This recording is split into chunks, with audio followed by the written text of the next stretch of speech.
อ้เห็นยังเฮ้ยสบายดีเด้อโอ้คักได้มื้อนี้แล้วบ่มื้อนี้ฮะโอ้สินอนนี่นอนนี่สินอนนี่นอนนึกกลัวบ่นอนนึกกลัวบ่สินอนอยู่เถิงนะเอ้า power bank โอ้อย่าลืมคุณหลายเด้อบ่าวโกเด้อมื้อเจอกันเนาะโอเคมื้อเจอกันเฮ็ดน้องมาเด้อมื้อเจอกันจะไปอยู่ไปเฮ็ดเวียกบ่โดยไปเฮ็ดเวียกอ๋อไปเฮ็ดเวียกอยู่ไสบัดนี้เวียงจันทน์อยู่เวียงพุ่นโดยอ๋อไปเฮ็ดงานอีหยังอยู่หั่นแม่บ้านโดยอ๋อแบบปัดกวาดเฮือนซ่านนี่โดยแล้วก็เฮ็ดกินนี่เฮ็ดกินนี่แม่นบ่แม่นบัดนี้ค่าเฮ็ดเดือนเท่าใดอยู่หั่นเดือน3 ล้าน3 ล้านโดย3 ล้านประมาณ 5,000 ไปหน่อย 5,000 บาทพี่น้องเนาะเขาบ่ได้หลักบัดนี้กาแฟน่ะเขาก็รักคือกันโดยรักคือกันโอ้ยแถวบ้านข่อยนี่คันบ่เฝ้านี่เบิดได้เคยเฮ็ดนี่แหละพังลังผู้ตัวนี้แหละลังผู้ตัวทางสวนจะหันคนเราฝากข้างกันเด้ผู้เจ้าทางนี้ผู้ข่อยทางนั้นแต่ว่าทางข่อยมื้ออื่นก็สิไปเก็บกาแฟคือเก่าเนาะโดยมื้อนี้ได้จักโลพุ่นนี่โลเท่าไหร่ผู้จะเก็บ400โอ้โธ่400 โลพุ่นโดยเขาเจ้ามาสวยเขามาสวยพี่น้องนำโดยพี่น้องเขาไปเก็บสวยเขาเอาผู้เจ้าบ่ได้จ้างเขาบ่ได้จ้างมันคือคักเด้อไปเก็บซอยก่อนเด้อเก็บซอยก่อนเด้อกาแฟน้อยเดียวบ่พอจ้างบ่พอจ้างโดยแต่นี่แหละหาจ้างเก็บกาแฟเพราะทางบ้านข่อยก็พอทางนั้นเด็กเขาจะเฮ็ดนาเนาะทางเบื้องข่อยเขาจะเฮ็ดนาเพราะว่าเขาจะเฮ็ดนาก่อนจะเอาเข้าก่อนนะกาแฟน้ำหลังแต่ว่าเก็บกาแฟก็ได้คือกันแต่ว่าเข้ามันล้นมันล้นแล้วก็เลยเอาเข้าก่อนเอาเข้าแล้วกาแฟน้ำหลังพุ่นแหละเดือน11พุ่นแหละเริ่มเก็บกาแฟพอดีแล้วพี่น้องเอ้ยสิได้จ้างน้องอภรนี่แหละไปหาเก็บกาแฟซอยมื้ออื่นกับเพิ่นก็สิไปเก็บกาแฟของเพิ่นพี่น้องเนาะเพิ่นร้าน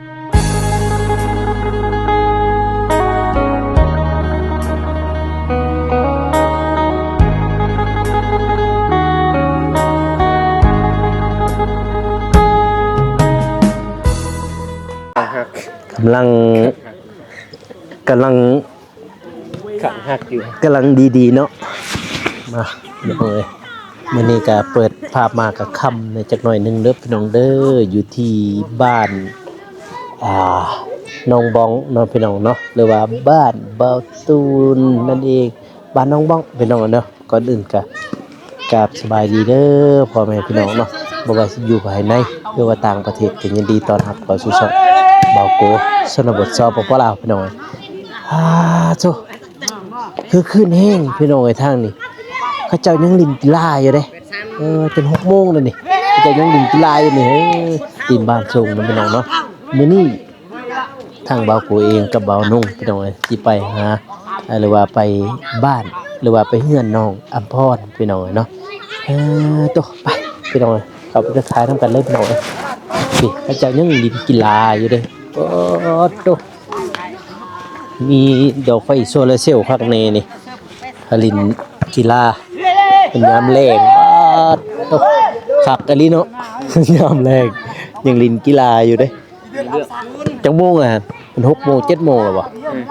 1 ทุ่ม7 โมงโอ้1 ทุ่มเลยก็ยังลินกีฬาอยู่ซื่อตกไปเข้าไปทักทายได้บัดนี้เฮายังบ่ทันรู้ยังได้บัดนี้เฮานี่พ่อนอยู่บ่จะได้อยู่เฮือนอยู่ศาสตร์บ่ล่ะบ่เคยมาเนาะบ่เคยเด้อเฮ้ยมาครั้งแรกแล้วบัดนี้มาเฮือนมาศาลบัดนี้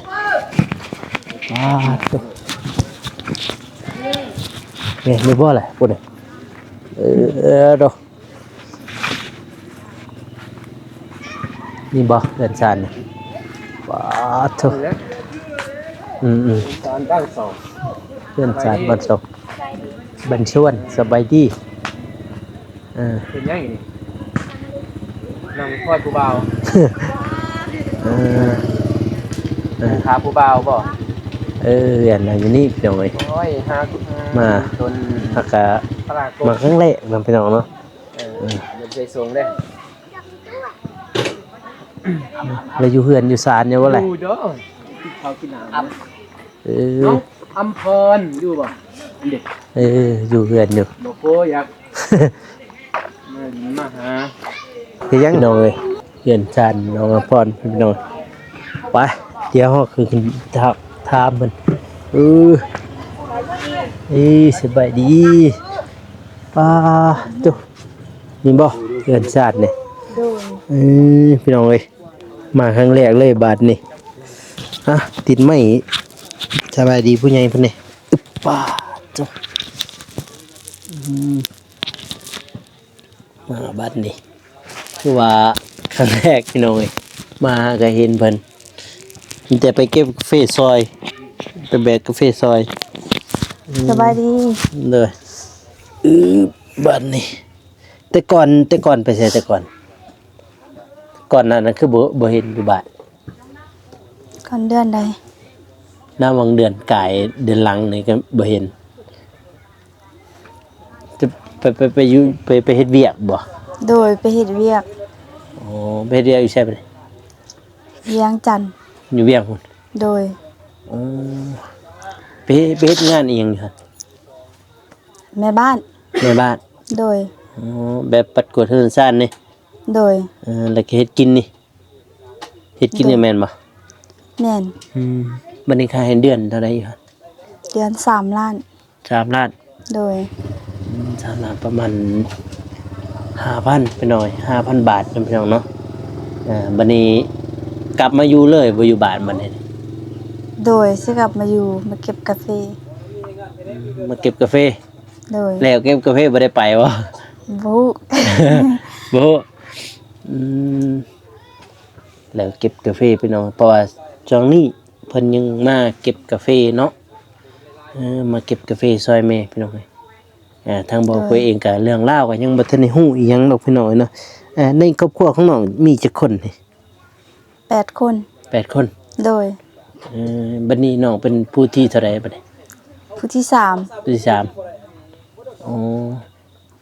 ผู้ที่3พี่น้องเอ้ยตอนนี้จักปีแล้วตอนนี้ 19 ปี 19 โดย อ๋อก็ถือว่าห่างจากบ่าวกูหลายพี่น้องเนาะเพิ่นยัง19 ปีพี่น้องเนาะบัดนี้มีอ้ายบ่ มี มีอ้ายจักคนนะบัดนี้ 2 คน 2 คน โดย เขาเจ้าสร้างครอบครัวแล้ว สร้างครอบครัวแล้วผู้หนึ่ง สร้างครอบครัวแล้วผู้หนึง โดย แล้วยังอีกผู้หนึง โดยอย่างอีกผู้หนึ่ง น้องเป็นผู้ที่3 โดย น้องก็เรียนจบอยู่บ่ล่ะ บ่ บ่ได้จบเรียนฮอดบ่ได้ จบม ม .3 โดย .3 แล้วก็ออกพี่น้องเอ้ยอย่าเลื่อนชาติมันซ่องพี่น้องเพราะว่าบ่กูหาก็มา แต่ว่าบ่เตียงเพิ่นมาถ่ายอยู่เฮือนแล้วบ่ โดยแม่ เพิ่นเข้ามาถ่ายอยู่เฮือนแล้วบ่ โดย อ๋อก็คือเพิ่นเข้ามาถ่ายพี่น้องทางบ่กูเองก็หากก็เข้ามื้อนี้พี่น้องเห็นอยู่แต่ละเทื่อเพิ่นมาจังเนาะผู้ใดว่าว่าซั่นเห็นอยู่แต่ว่ามื้อนี้แต่ว่าในมื้อวานเลยพี่น้องพอมื้อวานเนาะให้กันเนาะ โดย เป็นครั้งแรกคือหมู่บ้านพี่น้องที่ว่าเห็นกันเพราะว่าเห็นกันก็คืออยู่พู้นแหละอยู่สวนกาแฟแล้วพี่น้องเพราะว่าหลังจากที่ว่าทีมงานเฮาไปมาแต่สวนกาแฟน้องบ้องน้องพี่น้องเนาะบัดนี้ก็เลยไปชวนเล่าพี่น้องเอ้ยไปอัปเดตอยู่หั่นบัดนี้ช่วงนี้ยังเก็บกาแฟแล้วเนาะช่วงนี้เนาะ โดยยังเก็บกาแฟ บัดนี้เฮ็ดนาอยู่บ่เฮ็ดนาเฮ็ดนาเฮ็ดไร่อยู่บ่เลยทางครอบครัวจังนี่ บ่ บ่ได้เฮ็ดเลย บ่ บ่ได้เฮ็ดนาเฮ็ดไร่พี่น้องมีแต่สวนกาแฟ โดยมีแต่สวนกาแฟ มาแต่ละมื้อมีแต่เจ้ากับแม่จะบอกไปเก็บกาแฟน่ะ แม่นแล้วบอกกะพี่น้องไปสวย ไปช่วย โดย บัดพวกอ้ายเด้บ่ได้ไปบ่ ไป ก็ไปคือกัน โดยไป อืมมาวัดนี้พี่น้องเพิ่นมาคือมาเก็บกาแฟเนาะมาแต่นครหลวงจักเดือนฮอดแล้วบ่เดือนฮอดนี่ฮอดบัดนี่แต่จะมาหั่นนะ ยัง ยังบ่ทันฮอด ยัง อ๋อก็คือยังบ่ทันฮอดพี่น้องเอ้ยนะหากะ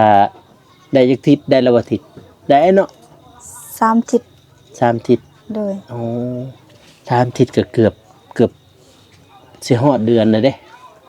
เกือบสิฮอดเดือนแล้ว โดย แล้วเก็บกาแฟมันกลับไปผุนขึ้นบ่ มันที่กลับไปผุนขึ้น ยังบ่ฮู้คือกัน ยังบ่ทันฮู้ โดย อืมเพราะว่าแล้วยังบ่ทันฮู้พี่น้องเพราะว่ายังเก็บกาแฟมันฮอดปี2026พุ่นบ่เดือนหนึงนั่นแหละเดือนหนึงเบิดเนาะ โดยแม่น เพราะว่าหากเก็บครั้งแรกอันนั้นชุดแรกบัดนี้แม่นบ่ โดย หากเก็บชุดแรกพี่น้องกาแฟเพิ่นยังมีชุด2ชุด3อีกเด้ปื๊ดโตมามื้อนี้ก็มาอัปเดตเงินซ่านพี่น้องป้าดโตก็คืออีกครอบครัวหนึงเนาะพี่น้องนั้นในบ้านอังที่ว่าทุกอย่างเนาะพี่น้องเนาะจะเฮียนฮอดมหยังเลยจ้ะวะ ม3 ม3เพิ่นเรียนมีแต่ฮอดม3พี่น้องเอ้ยแล้วก็ออกแล้วไปทำงานเนาะ โดย ออกแล้วไปทำงานรับจ้างพี่น้องเพื่อใช้ชีวิตประจำวันนะพี่น้องเนาะตอนนี้เพิ่นยังมาเก็บกาแฟสวยแม่พี่น้องเอ้ยกินข้าวกินน้ำแล้วบ่นี่ โดยกินแล้ว ได้ยังกินมัน ผัก ได้พากิน โดย มื้อนั้นรถสวนนี่ใช่มื้อนี้เห็นรถสวน นี่คือหัน อยู่หลังนี่ โดยล้างเฮือน ยังมีดินปลูกสวนอยู่พี่น้องเอ้ยเนาะทางครอบครัวเพิ่นนี่ทางบ่าวกุ้ยเองก็มาครั้งแรกพี่น้องทางเฮือนเพิ่นหรือว่ามาครั้งแรกเพราะว่าเฮาก็เจอกันเมื่อวานนี่ โดย เฮาก็เจอกันเมื่อวานพุ่นแหละอยู่สวนป่ากาแฟพุ่นน่ะพี่น้องเก็บกาแฟมื้ออื่นก็ไปเก็บกาแฟแล้วเนาะมื้อเนาะ โดยไป ช่วงนี้ได้เก็บกาแฟพี่น้องเอ้ยทางบ้านเพิ่นเพราะว่า ทางครอบครัวเพิ่นนี่ก็บ่ได้เฮ็ดให้เฮ็ดนาพี่น้องเอ้ยมีแต่สวนกาแฟก็เล็งใส่กาแฟอย่างเดียวพี่น้องเอ้ยเนาะ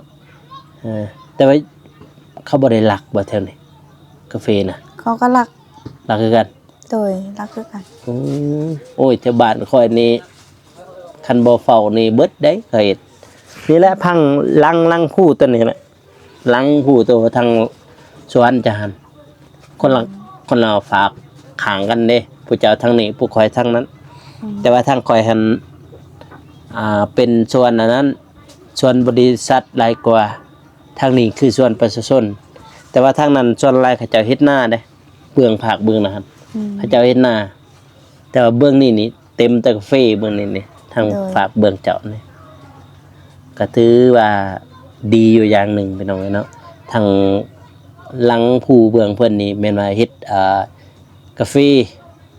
แต่หน้านี่บ่ค่อยหลายเนาะก็เฮ็ดเนาะทางนี้เนาะแม่นบ่ แม่น แต่ว่าเบื้องค่อยนี่โอ้หน้านี่หลายเบื้องนั้นหน้าเขาเจ้าหลายแต่ว่ากาแฟนี่โอ้ยผู้ใดถึงผู้แล้วเขาจะเฮ็ดติดตามผู้ตามหยัง เขาเจ้าอันเฮ็ดแต่กาแฟ กาแฟนาก็ส่วนน้อย ส่วนน้อยทางนี้เขาจะเฮ็ดหน้านะเพราะว่าทางนี้มันเป็นทุ่งเพียงในทางนี้ โดย มันบ่ค่อยมีน้ำปานใดแต่ว่าเบื้องนั้นหั่นมันมีน้ำเพราะว่ามันไหลมาแต่ภูนั่นน่ะเขาเจ้าก็เลยเฮ็ดหน้าแต่ว่ากาแฟหั่นเป็นกาแฟบริษัทอีกเด้ทางนั้น คือกาแฟประชาชนหั่นพูนอยู่เทิงภูพุ่นสำสิเจียได้ลงมาหั่นกาแฟบ่ค่อยคือกันพี่น้องเอ้ยกาแฟเบาโกผู้เทิงภูพุ่นแหละมันจะลดอันนั้นแหละลดกำนันนั่นแหละเพราะว่าทางนั้นทางปากซองเด้มันขึ้นกับปากซองแล้วเบื้องนั้นพี่น้องเอ้ยแต่ว่าทางนี้ทางเพิ่นยังขึ้นกับเมืองท่าแตงอย่างนี้มันติดกันห่างกันกับผู้น้อยเดียวนี่แหละพี่น้องมื้อนี้ก็มาห หาเพิ่นมาอัปเดตเรื่องราวพี่น้องเอ้ยปะทุเพราะว่าหาเข้ามาแต่อ่าบ้านน้องสาลีหรือว่าบ้านน้องอ่าน้องห่านพุ่นน่ะพี่น้องเอ้ยไปลาไปลาเพราะว่ามื้ออื่นก็ทางบ่าวเตียงเพิ่นก็สิได้กลับ หลังจากที่ว่าขึ้นบ้านน้องกระเดยเขาเพิ่นก็สิได้กลับอำลาทีมงานเราใต้พี่น้องอะเนาะพุ่นแหละเดือนหน้าเดือนหนึงพุ่นแหละเพิ่นสิได้มาถ้ามีโอกาสหรือว่ามีเวลาเพิ่นก็สิได้มา โดย มื้ออื่นก็สิไปเก็บกาแฟคือเก่าเนาะ โดย มื้อนี้ได้จักโลพุ่นนี่โลเท่าไหร่ก็จะเก็บ 400 โอ้โธ400โลพุ่น โดยเขาเจ้ามาสวย เขามาช่วยพี่น้องนำ โดยพี่น้องเขาไปเก็บสวย เขาเอาพระเจ้าบริจาคเขาบ่ บ่ บริจาค บ่ มันคือคักแต่ไปเก็บซอยก่อนเด้อไปเก็บซอยก่อนเลย กาแฟน้อยเดียวบ่พอจ้าง บ่พอจ้าง โดย อืมแต่ว่ามีแต่พี่น้องบ่เขามาเก็บซอย โดยมีแต่พี่น้อง บัดนี้พอดีแล้วจะให้แม่เขาจ้างว่าจะหาจ้างคนแถวนี้แหละหาจ้างเก็บกาแฟเพราะทั้งบ้านข่อยก็พอทั้งนั้นเด็กเขาจะเฮ็ดนาเนาะทางเบื้องข่อยเขาจะเฮ็ดนาเพราะว่าเขาจะเฮ็ดนาก่อนจะเอาเข้าก่อนนะกาแฟน้ำหลัง โดย แต่ว่าเก็บกาแฟก็ได้คือกัน แต่ว่าเข้ามันล้นมันล้นแล้วก็เลยเอาเข้าก่อนเอาเข้าแล้วกาแฟน้ำหลังพุ่นแหละเดือน11พุ่นแหละเริ่มเก็บกาแฟบัดวางให้มาซอยเด้อ โดย มาซอยมาโกนแน่มาซอยเกี่ยวข้าวเป็นบ่ เป็น บ่เอ้ยวันนี้แหละบ่าวกูใช้มาซอย แต่ว่าลังพูดตัวนี้แหละแต่ว่าอันนั้นก็บ่ทะลุได้ว่าอันนั้นรถจักรไปได้แต่ว่ารถจักรมันไปได้เส้นทางนี้เบื้องหลังผู้เจ้านี่ไปได้ไปนาน โดย แต่ว่ารถนี้รถตอกในบุตอนนั้นบ่ทันได้เคยตะกี้เคยมาหางัวนักตะกี้งัวมันมาทางนี้ก็เลยนำหาพอดีแล้วพี่น้องเอ้ยสิได้จ้างน้องอภรนี่แหละไปหาเก็บกาแฟซอย โดย มื้ออื่นกับเพิ่นก็สิไปเก็บกาแฟของเพิ่นพี่น้องเนาะเพิ่นร้านมานี่ โดยลาน ร้านลูกอ้ายแม่น โด บ่ ย ร้านลูกอ้ายพี่น้องเนาะทางบ่กูเองก็บ่มีหยังพี่น้องเนาะมาครั้งแรกมาเยี่ยมยามมาถามไทยนี่แหละพี่น้องเอ้ยเรื่องราวทางครอบครัวเพิ่นพี่น้องเนาะก็เลยมาอัปเดตให้พ่อแม่พี่น้องเพิ่นได้เบิ่งบรรยากาศยามแลงการใช้ชีวิตของเพิ่นนะพี่น้องเนาะยามแลงเนาะพี่น้องก็เลยมาหามาทำไทยมื้ออื่นเพิ่นก็สิได้ไปเก็บกาแฟคือเก่าจะบ่ได้ไปเฮือนน้องกระเดยบ่ บ่ฮู้คือกัน บ่คือกันน้องกระเดยบ่ได้บอกบ่ เราบอกอยู่ เราบอกอยู่บ่ โดย คันบอกก็ไปหันมื้ออื่นนี่ครับเช้าครับแรงถ้าว่าบ่มีหยังเลยคือจึงค่อยไปเก็บกาแฟเด้อ โดย เพราะว่ามื้ออื่นทางบ่าวเตียงเราก็สิได้กลับเด้กลับดนๆเทื่อได้เราสิได้มาทางนี้เด้ โดย ก็บ่ว่ามื้อใดอีกเราสิได้มาแต่ว่าเราต้องได้มาอยู่แล้วพี่น้องเอ้ยคันมื้ออื่นคันว่างก็ไปหาน้องกระเดยก่อนไปแสดงความยินดีกับน้องกระเดยเพราะเพิ่นก็สิได้ขึ้นบ้านเด้ขึ้นเฮือนหลังใหม่ตอน โดย จะมาแล้วเนาะตอนน้องบองขึ้นเฮือนนี่เนาะ โดยมาแล้ว ออกมาแล้วแต่นั้นคืออ้ายก็อยู่ในเฮือนหลังเดียวนั่นเลยบ่ครอบครัวของอ้ายจ้ะ โดยเงินลังเดียว โตเฮือนหลังเดียวพี่น้องเอ้ยอยู่ในนี้เบิดเลยทุกเฮือนซ่านทางบอกกูเองก็บ่มีหยังนำพี่น้องเนาะประเด็นก็สิกลับก่อน จะน้อยยันทีมงานเราถ่ายอีกมื้ออื่นคันจะว่างก็ไปบ้านน้องกระเดยไปแสดงความยินดีนำเราแล้วเลี้ยงแรงกันแล้วเวียกแรงงานก็จึงไปต่อไปเก็บกาแฟยันมันเสียเวลาใช้อีหยังหั่นนะ โดย มีแต่ประมาณนั้นเด้อ โดย Lột vào. Ở đây đi. เฮ็ดบาดนี่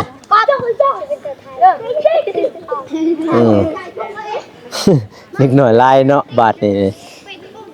เต็มเลย ยามบุญม่วนเลยเนาะ อยู่นี่เคยมีแล้ววงลงมาเนาะแม่นบ่ วงเซฟ วงดนตรี ได้บ่ ท่านมีบ่ พี่จ้างเอามันบานใหญ่จ้าง ได้บ่มีเนาะ คิดละ10ไปหลับคือปีกายเด้ตัวบาท16ล่ะป้าตัวเขาสมาชิกเองให้ได้ยากหลายบ่มีคือเขาดอก บ่คือทางคุณเด้ทาง ไม่ดำอาจจะมีคนลายแบบสนุมคนลาย ทางเฮ็ดจังดอกเป็นลา ไม่ดำโอ้ยอยู่เทิงนะเนาะอยู่เทิงนะเนาะมีไว้ดำบางปีกายแม่นแหละปีกายนั่นแหละมีอยู่ ไป ปัดโตบรรยากาศก็เขายังลินกีฬาอยู่นี่เฮ้ยโชคคักไอ้ลีบาดนี่ไปก่อนดิสารกวนแต่คำบ่ไต่ไฟเนาะบ่น้องแต่อยู่กวนอันนั้นเขาอ้อมหมดเลยเด้ เฮ้ย อยู่กันดอนนั่นเขาเจ้าอ้อมอันนี้เอาอันนี้ผ้าอันนั้นอ้อมไปหั่นนะว้าวโตสารกวนพี่น้องนี่สารกวนฮะ คิดใหม่ บ่ตัวเก่านั่นแหละสารกวนจุบันแต่ว่าเขาจะยังมีกีฬาอยู่เอาลิ้นพอได้เหือแล้วก็ไปอาบน้ำได้เหือได้หยังพอได้อาบน้ำอาบในตัวพี่น้องเอ้ย